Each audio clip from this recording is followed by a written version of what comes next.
Good morning दोस्तों, result hub में आपका स्वागत करता हूं।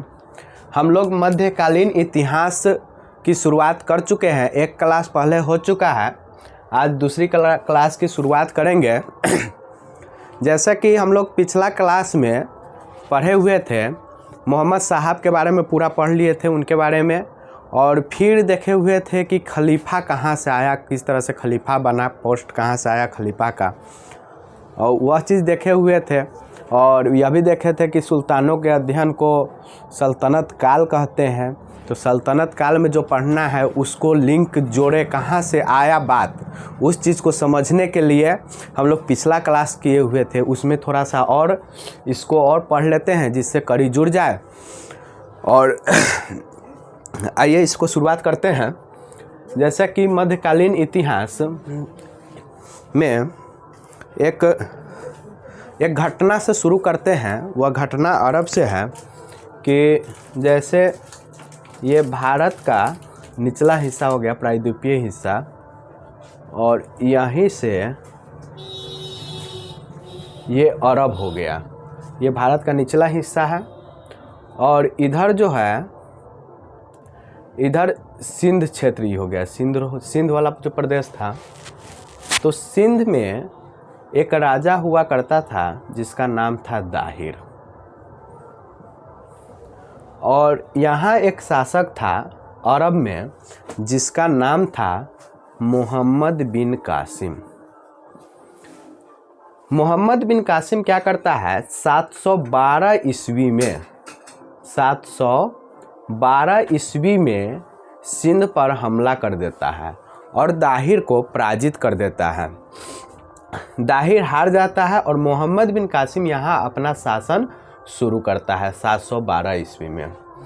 इस तरह से मोहम्मद बिन कासिम जो है कि भारत पर हमला करने वाला प्रथम मुस्लिम शासक जो है यह दाहिर है। अगर मुस्लिम में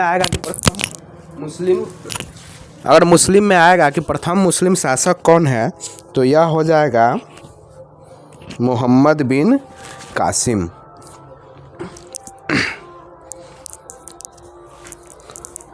मोहम्मद बिन कासिम। अब फिर इसमें जो है, अब मोहम्मद बिन कासिम जब यहाँ शासक बना, फिर हम लोग पढ़ेंगे एक टॉपिक में कि भारत पर हमला करने वाला सबसे पहला विदेशी कौन है, भारत पर हमला करने वाला प्रथम तुर्की कौन है, भारत पर हमला करने वाला प्रथम अफ़गान कौन है, और प्रथम मुसलमान की बात करें तो वह मोहम्मद बिन कासिम है जो 712 ईस्वी में भारत पर हमला किया, अपना शासन भी किया था। जब मोहम्मद बिन कासिम सिंध प्रदेश में अपना शासन कर रहा था तो एक कर लगाया था, जजिया कर। जैसा कि हम लोग जानते हैं, पहले पिछले क्लास में पढ़ चुके हैं कि शरीयत में 4 कर की बात की गई है, एक जजिया, एक ज़कात, एक खम्स और एक खराज। तो जजिया कर भारत में लगाने वाला भी पहला कोई है तो यह मोहम्मद बिन कासिम ही है। जजिया कर में और कुछ बात जान लेते हैं कि जैसे कि भारत में जजिया कर जो मोहम्मद बिन कासिम लगाया, तो इस तरह से कह सकते हैं कि पहली बार कौन लगाया, पहली बार लगाने वाला कौन हुआ। फिर क्या हुआ कि जजिया कर में हम लोग पिछले क्लास में पढ़े हुए थे कि बूढ़ा पे, ब्राह्मण पे, महिला पे और बच्चा से, ये चारों से ये कर नहीं लिया जाता था। तो लेकिन एक शासक आया जो कि ब्राह्मण पे से भी कर लिया,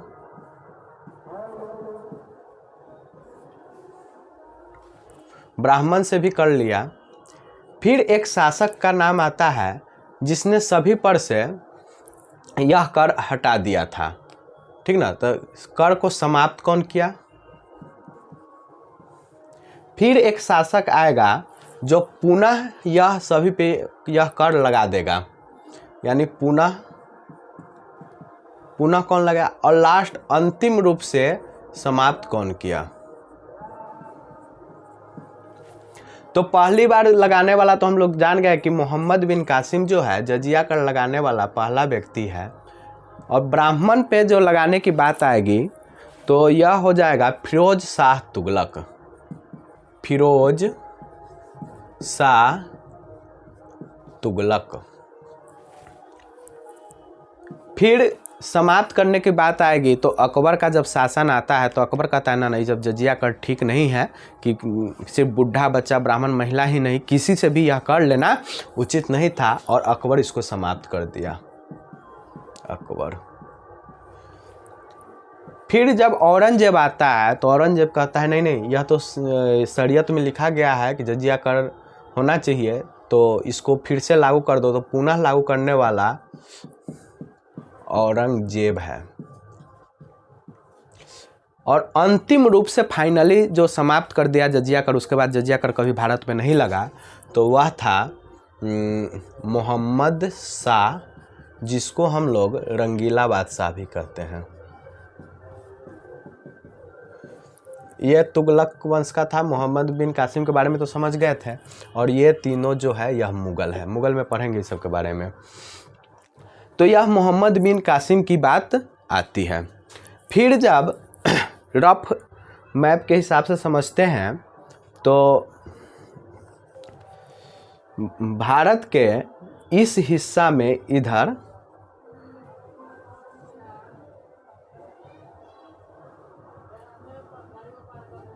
इधर का जो हिस्सा है यहाँ तुर्की पड़ता है, और तुर्की में एक साम्राज्य का स्थापना हुआ जिस साम्राज्य का नाम था गजनी।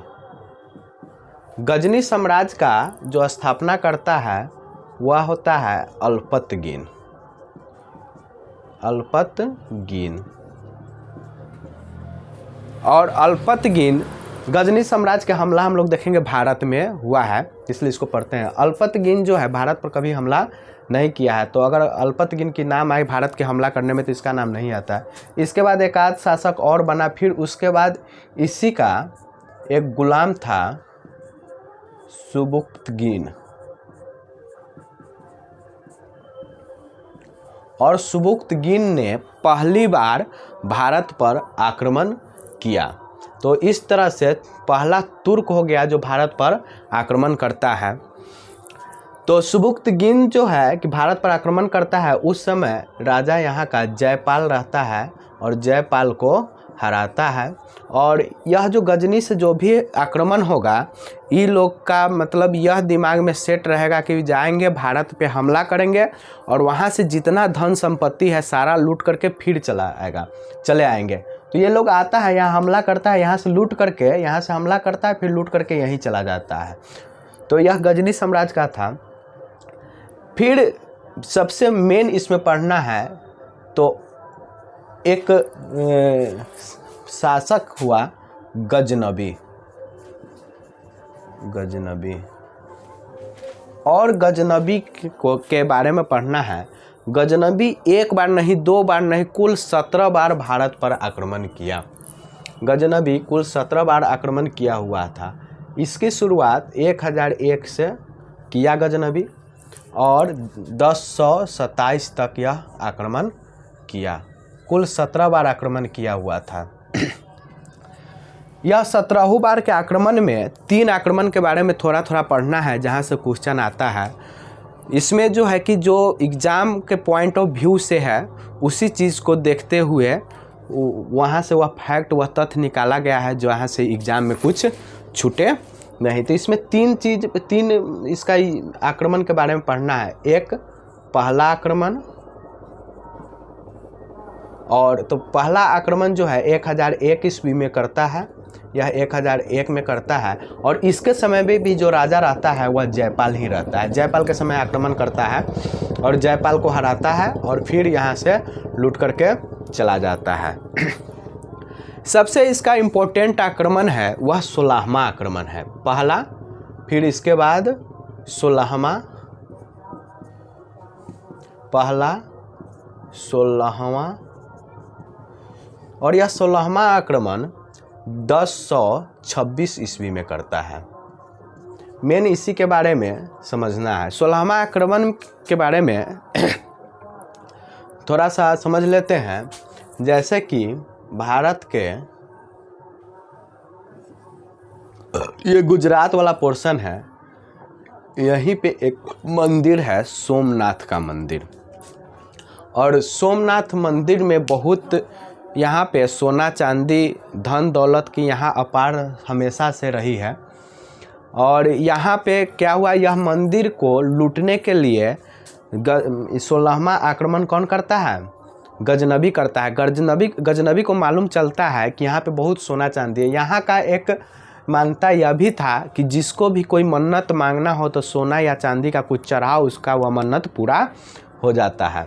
गजनबी को जब मालूम चला कि यहाँ पे बहुत सारा धन दौलत है, तो यह सोचा कि इस बार इतना धन दौलत है कि सारे धन दौलत को लूट करके लाएंगे, और उसके बाद क्या है कि इसके बाद कभी आक्रमण भारत पे नहीं करेंगे। यह गजनबी अभी सोच रहा है, इसको अनुमान लग गया है कितना धन दौलत है, तो इसके बाद आक्रमण करने की भारत पे ज़रूरत नहीं है।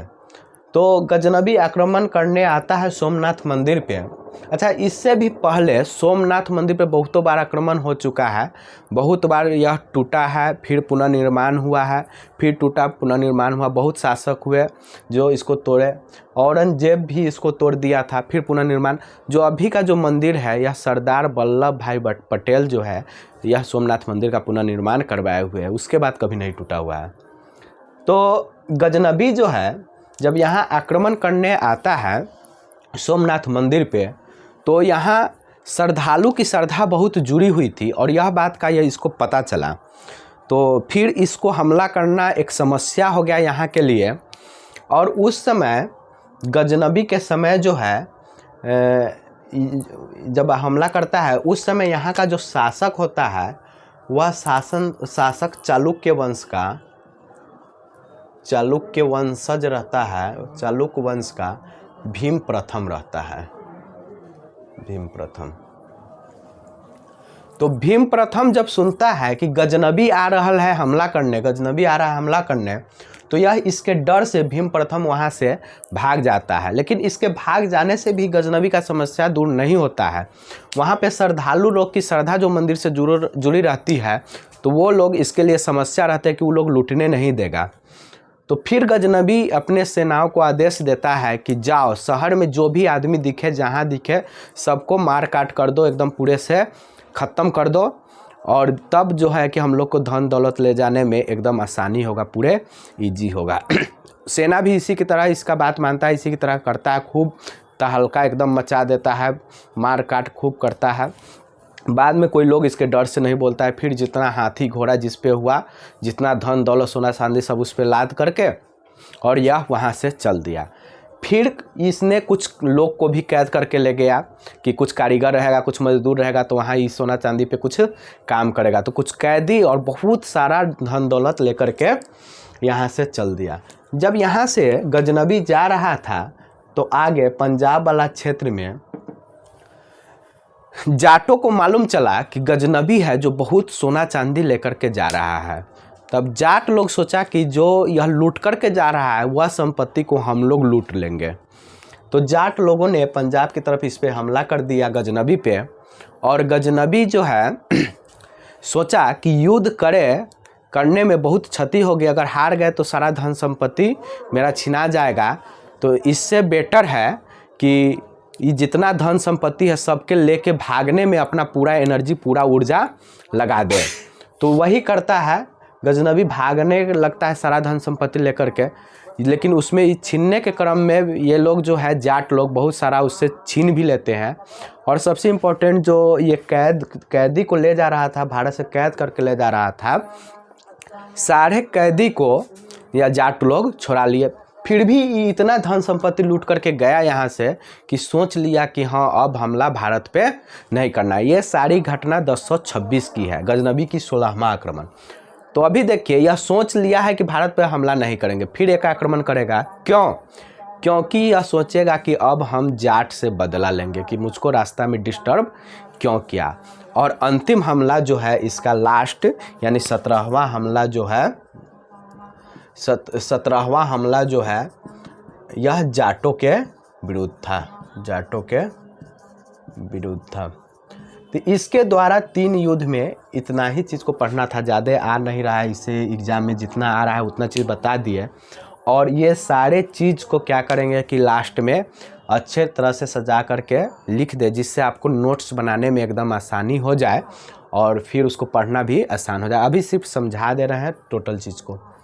तो यह तो गजनी की बात हो गई। अब फिर बात करते हैं इसी क्षेत्र में ये कुछ लेकर के ये वाला हिस्सा और अफ़गानिस्तान वाला हिस्सा लेकर के एक नया साम्राज्य, गजनी साम्राज्य की बात खत्म हो जाती है, नया साम्राज्य की स्थापना होता है, गौड़ साम्राज्य। और गौड़ साम्राज्य का जो सुल्तान बनता है वह है गियास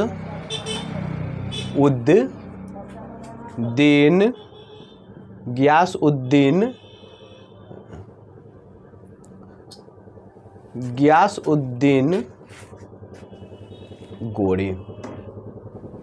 यह सुल्तान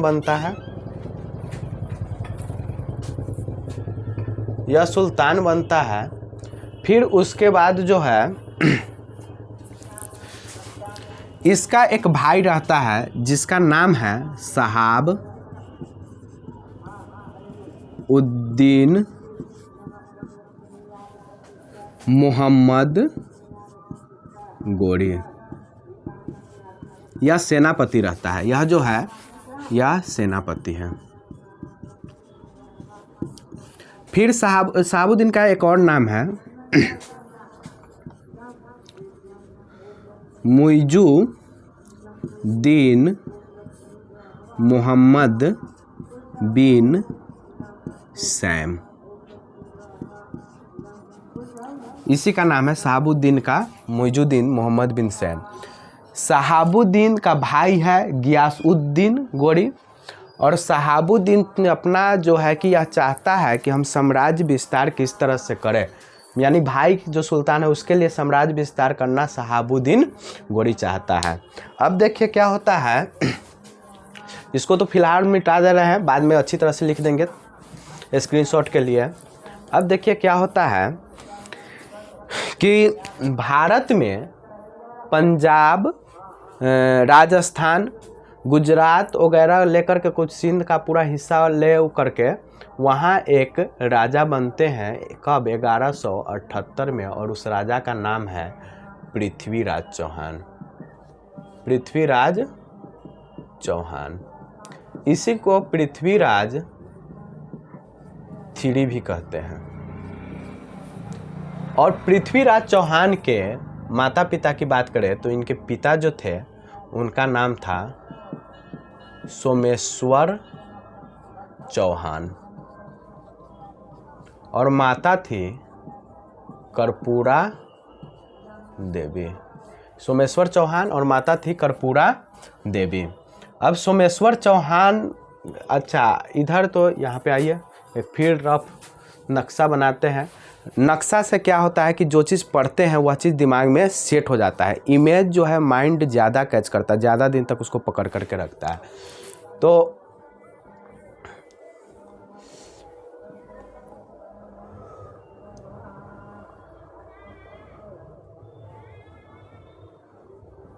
मान लीजिए,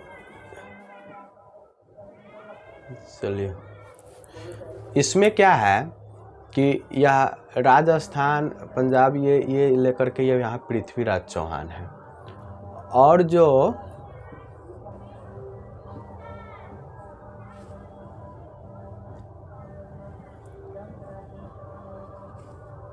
इधर के तरफ जो यूपी के तरफ का जो हिस्सा है, इसी में कन्नौज एक जगह था कन्नौज। तो कन्नौज का जो शासक रहता है उसका नाम था जयचंद्र। कन्नौज के शासक का नाम था जयचंद्र। और यहाँ पे जयचंद्र के नाम गद्दारों में लिया जाता है। तो क्यों लिया जाता है उस बात को समझते हैं। सोमेश्वर चौहान की दुश्मनी जयचंद्र से हमेशा से चल रही थी। जयचंद्र और सोमेश्वर चौहान में दुश्मनी था। जब 1178 में पृथ्वीराज चौहान राजा बने, शासक बने, तो उसी समय की बात है यह जो है जयचंद अपने पुत्री के लिए एक स्वयंवर का आयोजन किया था और उस स्वयंवर में जयचंद यह चाहता था कि जो पृथ्वीराज चौहान के तरफ से है, जो इधर का है, इधर का कोई यहाँ पे नहीं आए, कनौज में नहीं आए। जो भी है हर जगह से आदमी आए स्वयंवर में, लेकिन इधर का कोई नहीं आए। और पृथ्वीराज चौहान क्या करते हैं कि वह इनके स्वयंवर में ही जाकर के हमला बोल देते हैं और इनकी पुत्री को उठा करके लेकर चले जाते हैं और शादी कर लेते हैं। कौन? पृथ्वीराज चौहान। मतलब जयचंद की पुत्री का अपहरण करके पृथ्वीराज चौहान शादी करते हैं। इससे जयचंद को बहुत गुस्सा आता है और जयचंद चाहता है कि हम बदला लें, किस तरह से हम अपनी बदला लें। फिर जयचंद क्या करेगा, यहाँ पे जो हम लोग यह पढ़ रहे थे शहाबुद्दीन मोहम्मद गोरी, तो यह जयचंद देखता है कि हम तो पृथ्वीराज चौहान से नहीं जीत पाएंगे, तो जयचंद अपना एक दूत शहाबुद्दीन मोहम्मद गोरी, इसको भेजता है कि जाइए, मतलब वहाँ से आइए और यहाँ पे हमला कीजिए, हम भी कुछ सहयोग करेंगे।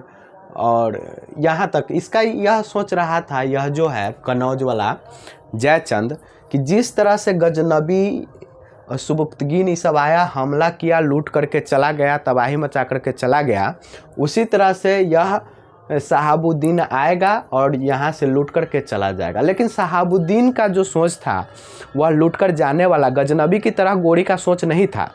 गजनबी का सोच था कि लूट करके चला जाना, लेकिन गोरी का सोच था साम्राज्य विस्तार करना, मतलब वहाँ शासन करना या अपने अधीन किसी को शासक बना देना। तो जयचंद वही सोचा और जयचंद क्या करता है कि इसको इनवाइट करता है, मोहम्मद गोरी को इनवाइट करता है यहाँ पे हमला करने के लिए। तो 1191 में पहली बार जो है मोहम्मद गोरी हमला करता है पृथ्वीराज चौहान पे और दोनों के बीच युद्ध होता है और वह जगह था तराइन। तो यह तराइन का प्रथम युद्ध है। 1191 में तराइन में पहली बार युद्ध हुआ मोहम्मद गोरी और पृथ्वीराज चौहान के। जैसा कि जानते हैं हम लोग कि पृथ्वीराज चौहान जो है बहुत मजबूत और सशक्त शासक थे और तराइन के प्रथम युद्ध में मोहम्मद गोरी जो है बुरी तरह हार गया और वह चला गया। जो विदेशी शासन करने मुस्लिम लोग आए और जो अपने भारत में शासक थे, दोनों में युद्ध के समय क्या था कि जब वो लोग हारने लगता था, जिस तरह मोहम्मद गोरी हारने लगा तो मतलब वहाँ से भाग गया। लेकिन जो भारतीय शासक थे, इन लोग का दिमाग में एक ही चीज़ सेट था कि या तो हारेंगे नहीं तो मरेंगे, लाज के मारे या शर्म के मारे फिर वापस नहीं जाएंगे, या तो मरेंगे नहीं तो हारेंगे। और वो लोग का सोच था कि या तो हारेंगे या तो जीतेंगे नहीं तो सीखेंगे वाला। कि यह अब मोहम्मद गोरी जाता है वहाँ, वो अपने यहाँ लौट करके और सीखता है कि क्या क्या कमी हम में रह गई थी जिसके कारण हम पृथ्वीराज चौहान से हार गए। और फिर वो सारी कमी को वो अपने यहाँ पूरा करता है और फिर अगले साल यानी 91 में हार करके गया था, अगला साल 1192 में फिर यह आता है और क्या करता है, पृथ्वीराज चौहान से युद्ध करता है, यानी तराइन के दूसरा युद्ध, और इसमें पृथ्वीराज चौहान की हार हो जाती है। तराइन के दूसरे युद्ध में पृथ्वीराज चौहान की हार हो जाती है। फिर पृथ्वीराज चौहान की जब हार होती है तो फिर इनकी मृत्यु के बारे में भी थोड़ा सा विवादित बात है, उसको भी कर लेते हैं। अब उससे पहले देखते हैं कि जयचंद का क्या होता है कि यह तो सोचे रहता है कि वह आएगा लूट करके चला जाएगा, लेकिन उस तरह से वह नहीं करता है। कौन? यह मोहम्मद गोरी। और फिर अगला साल 1193 में चंदावर का युद्ध, और चंदावर के युद्ध में किसको हराता है? जयचंद्र को यह मोहम्मद गोरी हरा करके और पूरे जगह शासन करता है। अब तो यहाँ पर 1192 में तराइन के दूसरे युद्ध में पृथ्वीराज चौहान हार गए हैं। और इनकी मृत्यु की बात करें कि किस तरह से पृथ्वीराज चौहान की मृत्यु हुई है, तो इसमें दो तथ्य आते हैं।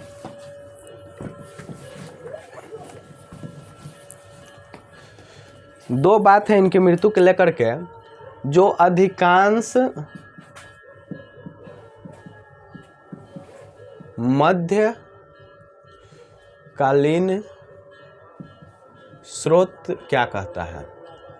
तो अधिकांश मध्यकालीन स्रोत जो यह कहता है कि पृथ्वीराज चौहान की मृत्यु के बारे में, कि जब यह दूसरा तराइन के युद्ध में चौहान हार गए तो उसके बाद मोहम्मद गोरी क्या करता है, तराइन को मोहम्मद गोरी पृथ्वीराज चौहान को पकड़ करके अजमेर ले जाता है, जो कि राजस्थान में है, और वहाँ पे वो अपने अधीन शासक बनाता है। मतलब कि बड़ा राजा हम रहेंगे, हमसे छोटा राजा तुम बनो। और पृथ्वीराज चौहान वैसा करते हैं और कुछ दिन के बाद विद्रोह कर देते हैं, जिस विद्रोह के कारण फिर इनको गोरी द्वारा मार दिया जाता है। तो यह अधिकांश मध्यकालीन स्रोत इस बात को मानता है कि वह शासक बनाया और विद्रोह करने के कारण मर गया। जबकि पृथ्वीराज रासो लिखे हैं चंद्रवरदाई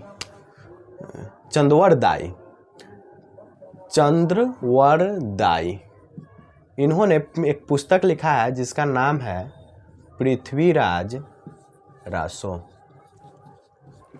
और चंद्रवरदाई जो है यह पृथ्वीराज चौहान के राज कवि थे।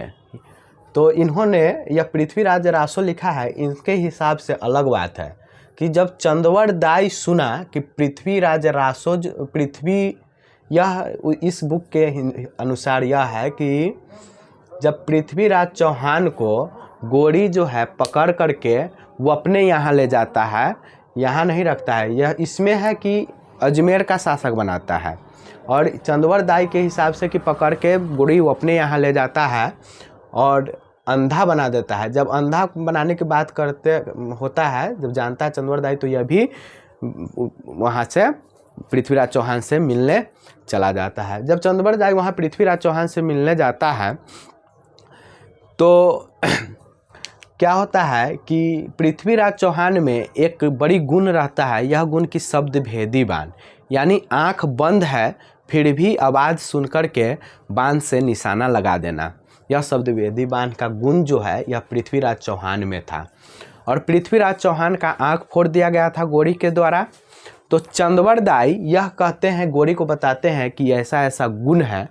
तो इस गुण को देखने के लिए मोहम्मद गोरी ने क्या करता है कि बहुत सारा खंभा लगा देता है और खंभा के बीच में एकदम पूरे तान करके तार सब जो होता है, यह तार लोहा का जो तार होता है उसको लगा देता है। और जब इस पर वाइब्रेशन करेंगे, इसको इसे हिलाएंगे, इसको हिलाने पर वाइब्रेशन होगा और एक आवाज़ निकलेगा। और उस आवाज़ को सुनकर पृथ्वीराज चौहान बाण चलाते थे। चूँकि अंधा कर दिया गया था, बाण चलाते थे तो वह तार कट जाता था, यानी साउंड से कट जाता था। और जितनी बार तार कटता था उतनी बार मोहम्मद गोरी कहता था सावस पृथ्वी, ऐसा मतलब मोहम्मद गोरी कहता था। और यह इस तरह से एक एक करके सारे तारों को काट दिए। इसके बाद बड़ी एक प्रसंग है, इंटरेस्टिंग प्रसंग है, जो चंद्रवरदाई कहते हैं पृथ्वीराज चौहान को कि 4 बाँस 24 गज 8 अंगुर परमान, उसके ऊपर बैठा है सुल्तान, अब की बार मत चुक चौहान। कि 4 बाँस तुमसे दूरी नाप लो, 4 बाँस 24 गज, उसके बाद 24 गज, फिर 8 अंगुल परमान, यानी उसके बाद 8 अंगुल 8 अंगुली के ऊपर का उतना ऊंचा गद्दी बनाकर उसके ऊपर बैठा है सुल्तान, अब की बार मत चुक चौहान, ऐसा कहता है। और पृथ्वीराज चौहान एक ऐसा बाण मारते हैं कि जो चावस पृथ्वी कहता है, यानी मोहम्मद गोरी, और मोहम्मद गोरी का ही काम तमाम हो जाता है। जब सैनिक चंद्रवरदाई और पृथ्वीराज चौहान की तरफ आते हैं मारने के लिए, तो चंद्रवरदाई और पृथ्वीराज चौहान यह सोचता है दोनों आदमी कि दूसरे के हाथ से मरने से अच्छा है कि हम दोनों आदमी खुद मर जाए, तो एक दूसरे को तलवार दोनों भोंकते हैं, मर जाते हैं। तो यह है मतलब पृथ्वीराज चौहान मरे कैसे, यह चंद्रवरदाई के पृथ्वीराज रासो के हिसाब से। हालांकि यह विवादित चीज़ है और विवादित चीज़ एग्ज़ाम में आता नहीं है, तो यह सिर्फ जानकारी के लिए बता दिए हैं, एग्ज़ाम से यहाँ से कोई बात नहीं आएगी।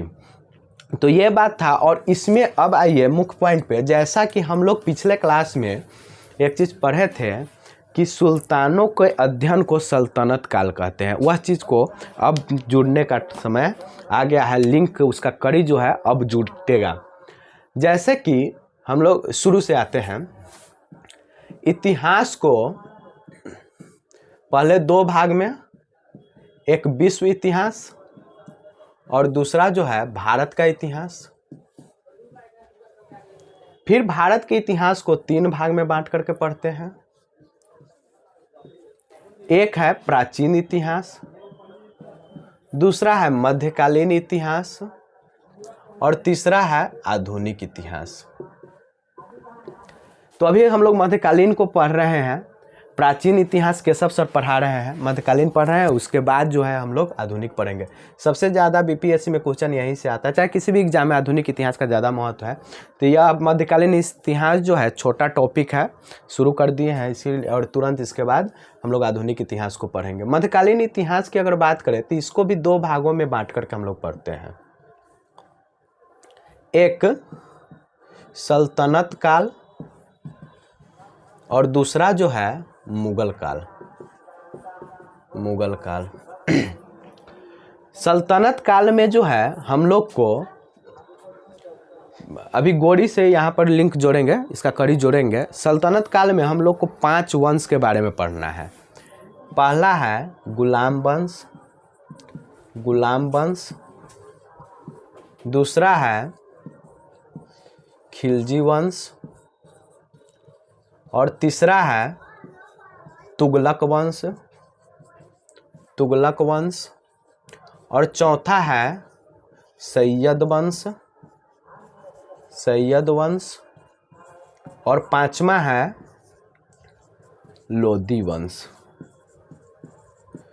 ये चारों के, हालांकि गुलाम वंश में आएंगे तो लोग अफगान से आएगा, लेकिन उस लोग का मूल निवास जो है तुर्क है। ये चारों जो है तुर्की है, जबकि लोदी जो है पूर्ण रूपेण अफगानी है। सबकी शासन काल की बात कर लेते हैं। तो गुलाम वंश का शासन काल 1206 से 1290, खिलजी वंश 1290 से 1320, फिर गुलाम के बाद खिलजी, फिर तुगलक का हो जाएगा 1320 से 1413, फिर सैयद वंश एक साल गैप करके है 1414 से 1451, फिर लोदी वंश 1451 से 1526। इसके बाद मुगल शुरू हो जाएगा, यानी बाबर आएगा। तो ये चीज़ गुलाम वंश में ये चीज़ हम लोग को सल्तनत काल में पढ़ना है। और फिर इसमें जब, अब देखिए सल्तनत काल में क्या होता है, अब मोहम्मद गोरी तो उधर हम लोग देख रहे थे, यह गोरी जो है इधर का पूरे शासन कर लिया था। और यहाँ पे जब गोरी आया शासन करने, तराइन के दूसरा युद्ध जीता, तो तराइन के दूसरे युद्ध के बाद गोरी फिर चला गया वो अपने यहाँ, और यहाँ शासन करने के लिए 2 आदमी को छोड़ा। एक उसका गुलाम था जिसका नाम था कुतुबुद्दीन ऐबक, और दूसरा उसका जो मित्र था नाम था हिसाबुद्दीन। हिसाबुद्दीन को, कुतुबुद्दीन ऐबक को दिल्ली वगैरह, राजस्थान, ये सारे वाले क्षेत्र इसको मिल गया, दिल्ली पे बैठा दिया। और बिहार में बैठाया था हिसाबुद्दीन को, कौन, मोहम्मद गोरी, बैठा करके चला गया। और 1206 में मोहम्मद गोरी की मृत्यु हो जाती है, और वही कुतुबुद्दीन ऐबक जिसको दिल्ली में बैठाया हुआ था, वही गुलाम वंश का स्थापना करता है 1206 में। तो यह देखिए कड़ी किस तरह से जुड़ा, सारे चीज़ को हम लोग पढ़े, सुल्तान का अध्ययन को, सल्तनत काल, फिर सल्तनत काल में गुलाम वंश, फिर मोहम्मद गोरी से लिंक आया गुलाम वंश का, ठीक ना। गुलाम वंश का मोहम्मद गोरी से लिंक आया। और फिर हम लोग देखें कि जब यह तराइन के दूसरा युद्ध में मोहम्मद गोरी जो है 2 आदमी को लाया था, एक को कुतुबुद्दीन ऐबक, गुलाम वंश दिल्ली में बैठाया हुआ था, गुलाम वंश का स्थापना किया। दूसरा हिसाबुद्दीन जो कि यूपी के पश्चिमी क्षेत्र में, बिहार नहीं, यूपी के पश्चिमी क्षेत्र में हिसाबुद्दीन को बैठाया हुआ था। अब गुलाम वंश में हम लोग को, कल से हम लोग गुलाम वंश के बारे में एक एक करके पढ़ेंगे। गुलाम वंश में कितना शासक को पढ़ना है वह चीज़ पहले कल वह चीज़ को पढ़ लेंगे कि गुलाम वंश में, नहीं तो वीडियो ज़्यादा लंबा होते जा रहा है। गुलाम वंश में कितना शासक को पढ़ना है वो सारे चीज़ कल हम लोग पढ़ेंगे। आज क्या करते हैं अभी की ये सारी बात जितना आपको बताए हैं और जितना एग्ज़ाम के लिए ज़रूरी है उस बातों को सजा करके लिख देते हैं, जिससे कि स्क्रीनशॉट लेने में आसानी हो जाए और उस चीज़ को हम लोग फिर से क्या करेंगे कि एक बार पढ़ लेंगे। तो आइए आप लोग के लिए इसको जो चीज़ पढ़ाए हैं समझाए हैं उसको सजा करके लिख दिया गया है। इसको एक बार और समझा देते हैं। इससे पहले आप स्क्रीनशॉट इसका ले लीजिए ताकि समझाए तो फिर इसमें लिया। अब आप लोग स्क्रीनशॉट ले लिए होंगे। अब आगे कुछ समझा देते हैं। जैसे कि मोहम्मद बिन कासिम में देखे थे 712 में सिंध के दाहिर को हराया था और प्रथम बार जजिया कर लगाया था, यह पढ़े हैं। फिर जजिया कर में देखे हैं कि भारत में पहली बार लगाने वाला कौन है, फिर ब्राह्मण पे कौन लगाया, फिर किसने समाप्त किया, फिर पुनः कौन लगाया, अंतिम रूप से किसने हटाया। तो पहली बार लगाने वाला मोहम्मद बिन कासिम, फिर ब्राह्मण पर लगाने वाला फिरोज शाह तुगलक, समाप्त करने वाला अकबर, पुनः लाने वाला औरंगजेब, अंतिम रूप से समाप्त करने वाला मोहम्मद शाह। फिर गजनी साम्राज्य में हम लोग देखे थे कि इस तुर्क का साम्राज्य था, संस्थापक अल्पतगिन था। उसी के बाद में एक शासक हुआ सुबुक्तगिन। इसने पहली बार जयपाल को हराया। भारत पर हमला करने वाला पहला तुर्की भी यही हो जाएगा। और गजनबी जो है सुबुक्तगिन का पुत्र था। गजनबी कुल भारत पर 17 बार आक्रमण किया, जिसमें पहला आक्रमण 1001 में जयपाल को हराया था। गजनबी का 16वां आक्रमण सबसे इम्पोर्टेंट है, सबसे महत्वपूर्ण है। और 16वां आक्रमण 226 में सोमनाथ मंदिर को लूटा था। उस समय चालुक्य वंश के भीम प्रथम वहाँ थे, इसके डर से भाग गए थे। ये सब चीज़ पढ़ लिया है। और 17वां आक्रमण जाटों के विरोध था और यह इसका अंतिम आक्रमण होता है। गौर वंश की बात करें तो गौर वंश का जो सुल्तान हुआ वह था गियास उद्दीन गोरी, और इसी का भाई इसका सेनापति बना जिसका नाम था शहाबुद्दीन मोहम्मद गोरी। शहाबुद्दीन मोहम्मद गोरी का ही एक और नाम था मुइजुद्दीन मोहम्मद बिन सैम। कन्नौज के जो जयचंद्र थे, इनकी दुश्मनी सोमेश्वर चौहान से चल रही थी और इन्होंने मोहम्मद गोरी को अपना दूत भेजा भारत में हमला करने के लिए। और मोहम्मद गोरी आता है। सोमेश्वर चौहान की पत्नी के नाम कर्पूला देवी और पृथ्वीराज चौहान इनका पुत्र का नाम होता है। एक बात बताना उस समय भूल गए थे कि जब मोहम्मद गोरी यहाँ शासन करने आया तराइन के दूसरे युद्ध के बाद, तो उस समय टकसाल स्थापित करना जो है उतना संभव नहीं था तुरंत के समय में।